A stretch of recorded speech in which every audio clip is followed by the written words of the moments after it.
Okay, so if you're not on the right track, you probably need a bit of help at this point. So if we were at tangent of theta equals 0, then first thing we need to do is, well, let's figure out how many possible answers could we have, where could they be?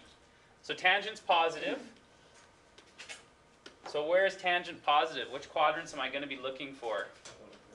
1 and 3. So there's one answer somewhere over here. I don't know where, but somewhere like that. And another answer somewhere like that. Okay? So I just do that to remind myself I'm looking for two answers. One that falls in there, the other that falls in quadrant 3. Okay, it may not look anything like my picture, but just reminds me. Okay, now what we have to say to ourselves is, tangent of theta equals to 0. Which triangle could that come from?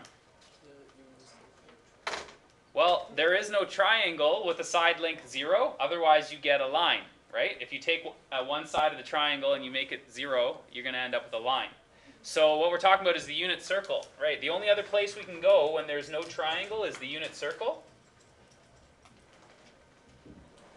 So if tangent theta equals 0, tangent's a tough one to deal with. That's why we have that extra relationship. It's easier if we think about tangent usually like this.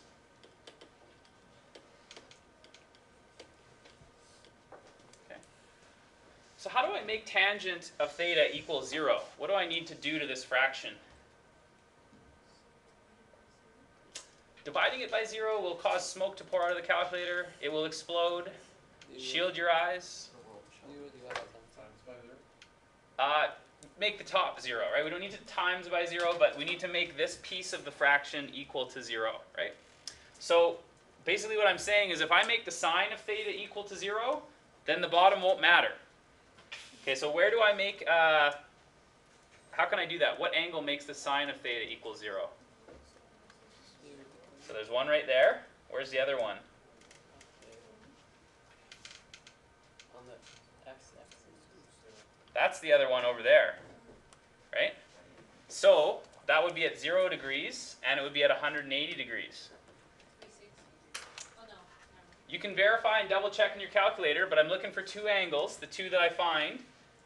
That makes sine of theta equal 0. So 0 divided by whatever number you have is going to end up being 0.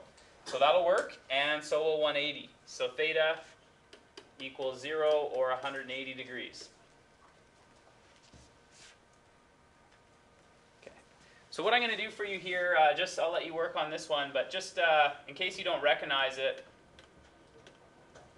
it's just been rationalized. It's the same thing we've been working with, but it's been rationalized.